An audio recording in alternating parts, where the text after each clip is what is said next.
Mesdames et messieurs, merci de votre fidélité. Voici les titres de ce journal.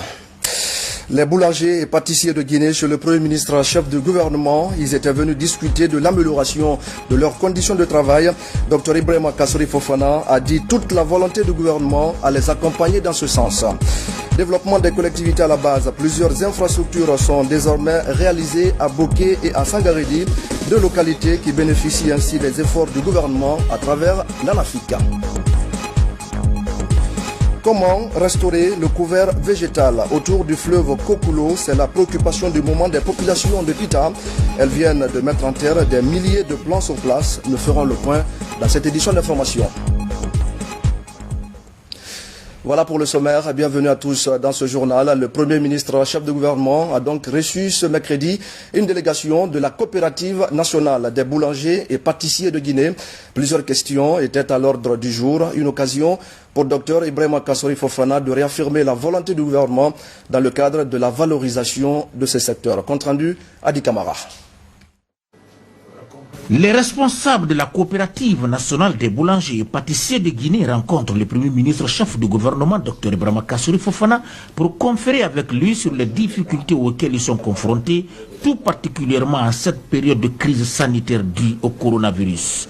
Malgré la situation défavorable à son activité, la coopérative réussit à stabiliser les prix du pain et des pâtisseries sur le marché. Difficulté par rapport au ralentissement du marché concernant le Covid-19, difficulté par rapport aux travaux pénibles par manque de matériel nécessaire à la boulangerie-pâtisserie.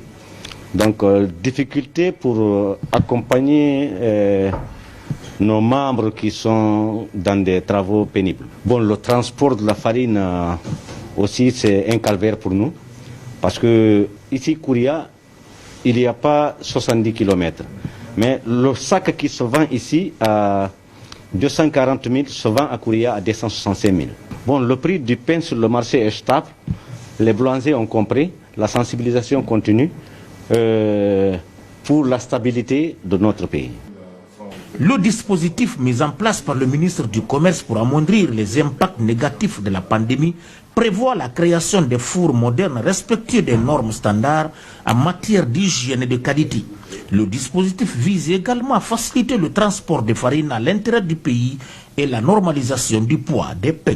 Travailler de manière à approvisionner le marché, et travailler de façon à garantir le revenu minimum pour le boulanger. Dans cette perspective-là, nous sommes ensemble. Vous venez de le confirmer et je vous reconfirme que nous serons ensemble. Vous êtes nombreux. Donc s'il y a une aide, il faut trouver ce qui est plus facilement distribuable, ce qui est plus facile, qui peut intéresser tout le monde. Par exemple, dans le cadre qu'il avait cité, il y avait, les industriels avaient donné 2 camions pour faciliter le transport du bois. Ça, c'est une action facile à mener. On leur donner un camion à chaque boulanger. On dit on fait des... Dans ce que vous avez proposé, nous verrons ce qui peut être fait. Le ministre vous répondra pour vous dire exactement ce que nous pouvons faire. Actuellement, le département travaille à l'amélioration de l'environnement économique et commercial du secteur en vue de faciliter l'approvisionnement du marché en pain et en pâtisserie de qualité. Le ministre de la Justice a entamé depuis mardi une tournée dans les maisons de détention du pays. La maison centrale de Conakry est la première étape de cette série de rencontres. Le garde des Sceaux est venu écouter sur place les préoccupations des prisonniers dans l'objectif d'améliorer justement leurs conditions de vie. Tcherno Younoussaba. C'est une première dans le système carcéral guinéen. À la maison centrale de Conakry, le ministre de la Justice échange avec les détenus de droit commun. Cet échange a touché toutes les catégories de prisonniers. L'exercice se passe devant le barreau et avocat de certains détenus. Il donne la possibilité aux prisonniers de s'exprimer sur leurs conditions de détention. L'initiative prend en compte les préoccupations des défenseurs des droits de l'homme. À ma mémoire d'avocat, pour l'expérience que j'ai eu à acquérir dans l'exercice de cette profession, je n'ai jamais assisté à une réunion de travail de ce genre. J'ai vu des hommes privés de leurs droits. à la liberté, s'exprimer, expliquer leurs conditions de détention, éprouver leurs sentiments d'injustice, oublier le fait qu'ils ont commis des actes qui ont eu pour conséquence de les tenir provisoirement à l'écart de la société. J'ai dit dans ce discours que le ministre a tenu à venir les faire savoir qu'ils ne sont pas des bannis de la société. Le ministre de la Justice veut s'enquérir des réalités du centre pénitentiaire de Conakry qui compte environ 1500 détenus. Tour à tour, il a écouté les doléances des mineurs, des femmes et autres prisonniers comme les étrangers en situation de détention. L'objectif est d'apporter des solutions liées aux problèmes des détenus. J'ai reçu des instructions fermes et des orientations de Monsieur le Président de la République, professeur Alpha Condé, et de mon gouvernement dirigé par Monsieur le Premier ministre, chef du gouvernement, Dr Ibrahima Kassory Fofana, de faire des questions liées aux questions de détention une préoccupation majeure, et surtout dans les maisons centrales, tant à Conakry qu'à l'intérieur du pays.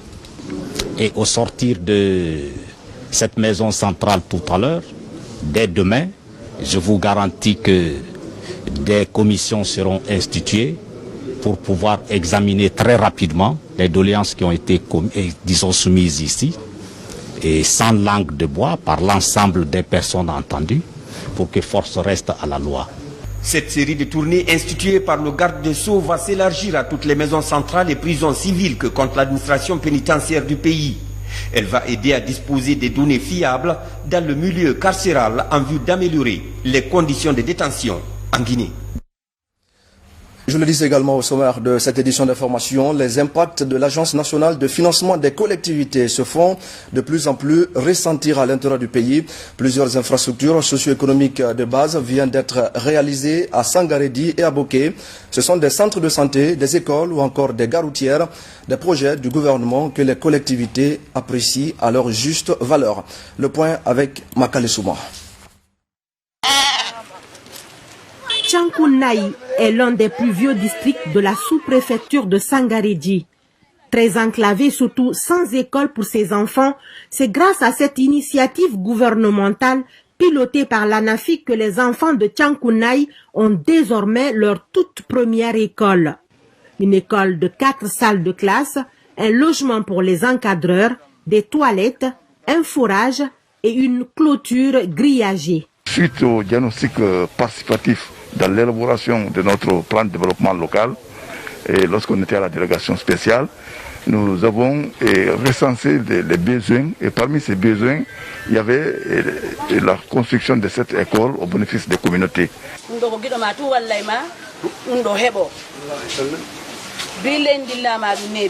C'est la toute première fois depuis l'indépendance de notre pays que nous avons une école ici à Tchankounai. Merci vraiment au chef de l'État d'avoir pensé à nous. À Sangaredi sont réalisées bien d'autres infrastructures, parmi lesquelles ce hangar pour les chauffeurs de la gare routière. Il n'y avait pas de hangar, il n'y avait pas d'abri pour les passagers ni pour les passagers et les chauffeurs. Le conseil communal a approuvé le micro-projet qu'il fallait réaliser un hangar pour la gare voiture de Sangaredi. Du côté de Boké, plus de 2 milliards ont été obtenus pour la réalisation des micro-projets identifiés. Le centre de santé de Dibia a été entièrement rénové et doté d'une nouvelle salle d'accouchement et d'un laboratoire d'analyse. Ce centre où nous sommes comme ça, son état avant ANAFIC, c'était vraiment lamentable. Vous avez vu, la toiture a été repris. Tout a été repris grâce au chef de l'État que Boké reconnaît en lui ce qu'il a fait pour Boké. Vous avez déjà vu l'école élémentaire de Koulifaya. Vous avez vu également la commune urbaine de Boké.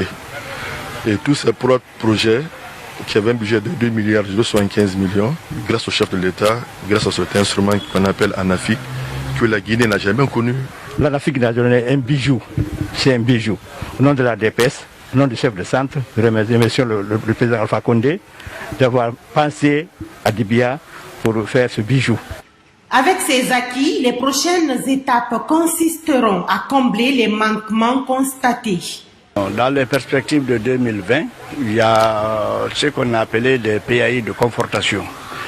Dans ces PAI de confortation, tout ce qui a manqué pendant la réalisation des infrastructures en 2019, nous allons les compléter. Ensuite, il y a les formations. Toutes ces infrastructures réalisées à Boké et à Sangaredi sont l'œuvre du gouvernement guinéen. Elles permettent aux populations de pleinement profiter du développement de leur zone. Merci Makale Souma. Pendant ce temps, les travaux de construction de nouvelles maisons des jeunes de Farana sont lancés. C'est l'une des promesses du président de la République, professeur Alpha Condé. Et c'est justement le conseiller du chef de l'État chargé de mission qui a posé la première pierre en présence des autorités locales. Ansoumane Toumani Kamara.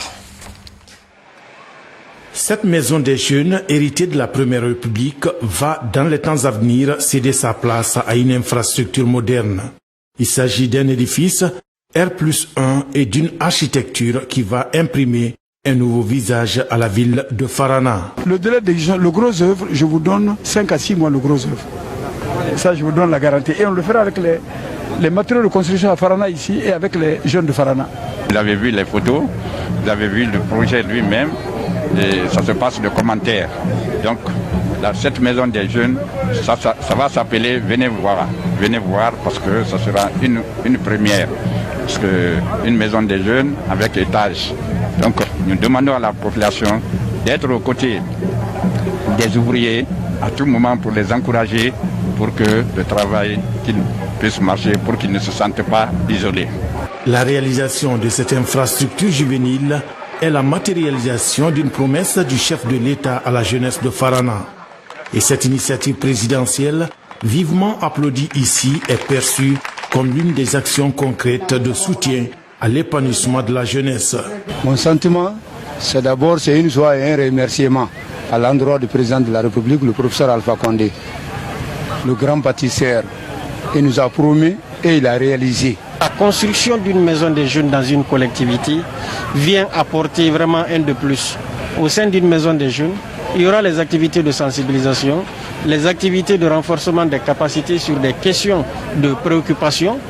Les activités culturelles seront développées à l'intérieur. Ça vient vraiment pour le développement de Farana.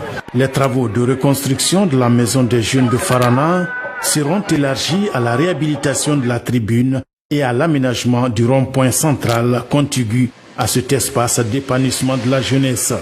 Et ce sont des travaux respectueux de l'environnement avec l'usage des briques en terre stabilisées BTS. Et puis, c'est devenu un rendez-vous de sourire pour les enseignants en situation de classe à Kouroussa. L'opération de paiement des primes d'incitation vient d'avoir lieu. Elle se déroule là aussi en présence des autorités éducatives et de la fonction publique. Le point sur place avec notre correspondant Abakar Diaby. Comme dans les autres localités du pays, à Kouroussa, le paiement des primes d'incitation des enseignants en situation de classe se poursuit convenablement.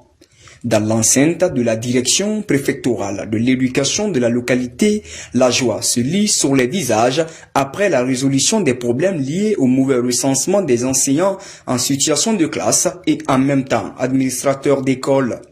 Plus de 470 enseignants sont concernés par cette opération. Je commencerai d'entrée de jeu par remercier Monsieur le Président de la République pour avoir initié ces primes d'incitation des enseignants en situation de classe. Pour nous, ce n'est qu'une première étape dans le cadre de l'amélioration des conditions de travail des enseignants. Je suis en situation de classe. Je remercie le gouvernement, surtout le Président de la République, professeur Alpha Condé. Vraiment, je suis très contente. Pour la mission, tous les enseignants réguliers à leur poste bénéficient de cette prime d'incitation. La mission réaffirme la volonté des autorités en charge de l'éducation à satisfaire les enseignants réguliers à leur poste. La situation de tous ceux qui sont en situation de classe, que ce soit l'élémentaire ou le secondaire, et qui avaient des petits problèmes d'incompréhension, tout a été pris en charge parce que c'est dédié aux enseignants qui sont effectivement en situation de classe. Et le travail a été très bien fait parce qu'on a pu faire la décantation et tous ceux qui sont bénéficiaires doivent bénéficier, qui sont considérés comme bénéficiaires doivent bénéficier de ces primes à la fin de ce mois. Ici, chacun de ces enseignants en règle a touché sa prime en fonction de sa zone d'intervention. Une prime qui varie de 600 000 à 1 200 000 francs guinéens. Ouvrons maintenant le volet santé de ce journal. Le gouvernement et ses partenaires s'investissent dans la promotion de la planification familiale. Un document technique vient d'être validé à Conakry. L'approche devra contribuer à réduire la mortalité infantile dans le pays. Mounir Bari, Djambokaba. Dans cette salle, les spécialistes de la santé échangent sur les techniques de communication, d'information et de sensibilisation des populations sur l'importance de la planification familiale. L'objectif est d'amener le maximum de foyers à adhérer à cette stratégie d'espacement de naissance à la fois avantageuse sur les plans sanitaires et économiques. Ce document permettra à coup sûr l'harmonisation des messages qu'il faut passer envers la population. C'est un document qui va permettre le changement social de comportement et sûrement ça permettra la demande de services de planification familiale par la population. Ce document est le fruit du travail de tous ces acteurs et aujourd'hui on se retrouve après une année pour procéder à la validation officielle de ce document stratégique. Durant cette rencontre, le document technique et stratégique est validé par l'ensemble des participants. Après cette étape, va suivre la vulgarisation auprès des populations. Le document, c'est le fruit de collaboration de tous les acteurs œuvrant dans la lutte contre la mortalité maternelle en Guinée. Les partenaires techniques, tous les partenaires ont contribué, tous les départements sectoriels ont réfléchi sur les stratégies et méthodes qu'il faudra développer en fonction de la circonscription actuelle de notre communauté pour élaborer une bonne stratégie d'adhésion, de mobilisation communautaire et d'engagement communautaire en faveur de la planification familiale. Les autorités sanitaires du pays et ses partenaires comptent multiplier les opérations de sensibilisation sur le terrain pour briser le tabou sur l'éducation sexuelle et encadrer les couples à la planification familiale. Des engagements que les partenaires comptent appuyer jusqu'au bout. Et le ministère de la Santé, à travers la Direction nationale de la pharmacie et du médicament, offre un important lot de produits à l'hôpital d'Onka. Ces produits sont destinés aux malades atteints du cancer. Adiatou Bari, Sadou Bari. Un lot de produits pharmaceutiques pour soutenir les patients souffrant de cancer, l'une des pathologies chroniques dont le traitement reste encore très coûteux et inaccessible pour la plupart des malades à faible revenu. Une préoccupation en grande partie résolue grâce à ce don de médicaments anticancéreux fait par la Direction nationale de pharmacie et du médicament. L'unité de chirurgie oncologique de l'hôpital d'Onka est le service récipiendaire. 100 malades que nous recevons dans le service, on n'arrive à traiter que 30 à 40% des patients. Et parmi les patients qui viennent se faire traiter, donc on arrive à traiter, plus de la moitié ne terminent pas leur traitement à cause du coût élevé de ces médicaments-là. Donc ces médicaments vont être utilisés pour combler le gap. Donc ça va être utilisé de manière judicieuse et rationnelle pour permettre aux patients bénéficiaires de commencer et de terminer leur traitement. Dans ce lot, près de 1096 boîtes de médicaments sont emballées. Il s'agit par exemple des produits à base hormonale et ceux pour la prévention des vomissements qui surviennent souvent chez les patients cancéreux. Ils sont obtenus grâce à la politique d'octroi de l'autorisation de mise sur le marché des médicaments de certaines sociétés pharmaceutiques étrangères. C'est des produits de très grande qualité et la gestion doit être rigoureuse au niveau de la pharmacie car quelques mois après nous viendrons pour la supervision pour voir si les médicaments ont effectivement été donnés au service parce que le service aussi reçoit une copie du don Et ensuite, nous allons vérifier au niveau du service si c'est effectivement des malades indigents qui en ont bénéficié. Aujourd'hui, environ 14 000 personnes atteintes de différentes formes de cancer sont suivies par l'unité d'oncologie de l'hôpital d'Onka. De plus en plus, le taux des cancers s'élève dans le pays et le ministère de la Santé se bat pour rendre le prix des médicaments plus abordable à travers la maîtrise du secteur pharmaceutique. Au même moment, la Croix-Rouge guinéenne se déploie sur le front de la lutte contre le coronavirus. Elle vient de lancer officiellement la deuxième phase de ses activités de sensibilisation. Cette campagne va toucher les 5 communes de la capitale et certaines préfectures impactées par la pandémie. C'est la commune de Matoto qui a abrité la cérémonie de lancement des activités. Fatoumata Batouli Diallo, Younousa Tawel Kamara. Depuis le début de la pandémie dans notre pays, la Croix-Rouge guinéenne évolue aux côtés des autorités sanitaires pour contrer la maladie. Pour cette autre sortie, l'institution a ciblé le marché de Matoto. Ici, les volontaires de la Croix-Rouge sensibilisent les vendeuses sur le respect des gestes barrières. Des masques et des bactigels ont été également offerts aux femmes de ce marché de la capitale qui s'engagent désormais dans la lutte. Nous vous remercions pour ces gestes humanitaires et nous vous réitérons notre engagement à accompagner le gouvernement et la Croix-Rouge guinéenne dans la lutte contre le Covid-19. Régulièrement sur le terrain pour suivre l'évolution de la maladie, la Croix-Rouge guinéenne intensifie ses activités. L'institution bénéficie du soutien de la Bonagui à travers Coca-Cola Africa. La compagnie offre à la Croix-Rouge guinéenne des équipements de protection composés de masques, de bottes, de lunettes de protection, entre autres. En mettant à disposition de ces volontaires des kits de prévention Covid-19. Également avec pour vocation d'impacter la communauté tout en apportant le bien-être et la santé à la population. La mobilisation sociale pour le changement de comportement est l'un des plus grands défis dans la lutte contre le Covid-19. Si et seulement si le monde savait que le combat contre le Covid-19 est forcément participatif et on pourrait ensemble réussir à mettre fin à ce virus hors d'état de nuire. Cette assistance devrait contribuer à l'aboutissement du combat mené par la Croix-Rouge guinéenne contre le coronavirus. Nous partons maintenant pour Pita, sur les berges du fleuve Kokulo, un fleuve menacé, vous allez le voir, par les actions de l'homme. Alors pour le sauver, les natifs de la préfecture sonnent la grande mobilisation. Ils ont récemment mis en terre des milliers de plants pour restaurer le couvert végétal. Mamadou Alpha Baldé, Sarafdine Diallo. Devenue une priorité mondiale, la protection de l'environnement interpelle de plus en plus les organisations citoyennes. Dans la préfecture de Pita, le Kokulo, hôte du barrage King Kong, est l'un des plus importants cours d'eau de la localité. Réunis autour d'un réseau social, les natifs de Pita lancent la mise en terre de 2500 plants le long du fleuve. Les administrateurs et modérateurs du groupe ont décidé de se lancer dans la sauvegarde de l'environnement à travers une campagne de reboisement dénommée Donkey Lega. Pita compte de nombreux cours d'eau, dont le Kokulo, le Kakirima, le Fetore, et abrite le célèbre barrage hydroélectrique de King Kong.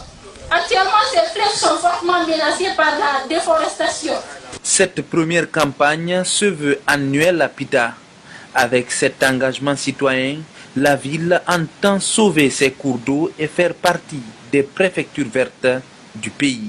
Il ne s'agit pas de planter les arbres, il s'agit bel et bien de protéger afin que ces plants qui sont aujourd'hui en état d'évolution puissent continuer à vivre. La jeunesse a su que sans la forêt, sans les arbres, il n'y a pas de vie. Car vous savez que sans eau, pas de vie. Et sans arbres, pas d'eau. Raison pour laquelle nous vous encourageons et nous vous rassurons que nous serons toujours de votre côté. Aujourd'hui, les Guinéens retrouvent progressivement leur désir de restauration des zones dégradées. Pour garantir le retour du couvert végétal dans ces localités, la lutte contre les feux de brousse et autres actions nuisibles reste un défi à relever. Un mot de religion. Avant la boucle, les fidèles chrétiens de Guinée s'apprêtent à célébrer l'Assomption ou la montée de la Vierge Marie au ciel. Et pour cette occasion, les églises vont exceptionnellement rouvrir dans tout le pays. Mais en ce moment de coronavirus, le secrétaire général chargé des affaires religieuses invite au strict respect des mesures sanitaires. Fatimatou Diallo. La bonne nouvelle à l'intention des chrétiens de Guinée vient de tomber. Les portes des églises seront ouvertes spécialement pour la célébration de la solennité du 15 août. Pour ce jour de l'Assomption qui commémore l'élévation de la Vierge Marie au ciel, les fidèles pourront renouer avec l'Eucharistie. Toutefois, ils sont invités au strict respect des mesures sanitaires. 15 août est pour les fidèles catholiques une solennité. Un jour de grand rassemblement dans la prière, la supplication, l'action de grâce à Dieu et une dévotion à Marie, Mère du Seigneur Jésus-Christ. Un jour de visite et de partage dans les familles et entre les amis. À cet effet, les portes des églises seront rouvertes spécialement pour la célébration du culte, avec le respect strict des mesures barrières pour éviter la propagation du Covid-19. Le lavage des mains, la prise de la température, la distanciation physique d'1 mètre au moins, le port des bavettes, etc. Cette année, la célébration de cette traditionnelle fête dédiée à la Mère du Christ intervient 4 mois après la fermeture des églises due à la pandémie du coronavirus. Conscients de la portée de ce rituel religieux, les autorités acceptent que l'Assomption soit célébrée dans toutes les églises du pays. Au nom de son Excellence, Monsieur le Président de la République, chef de l'État, Professeur Alpha Condé, je formule les souhaits de bonne fête de l'Assomption à toute la communauté catholique de Guinée et du monde entier. Le gouvernement guinéen apprécie à sa juste valeur le sens élevé du respect que l'Église a accordé face aux dispositions de sécurité sanitaire éditées par les autorités compétentes en rapport à la riposte contre la pandémie du Covid-19, en vue de protéger les fidèles, les familles, les communautés et le peuple. En Guinée, l'Assomption a une double portée pour les chrétiens du pays. Au-delà de la commémoration de la montée de Marie au ciel, le 15 août est aussi considéré comme fête patronale de l'Église nationale, baptisée Notre-Dame de Guinée. Un moment opportun d'invoquer la grâce de l'Immaculée Conception sur la nation guinéenne. Et c'est la fin de cette édition d'information. À tous, merci de l'avoir suivi. Bonsoir et à demain.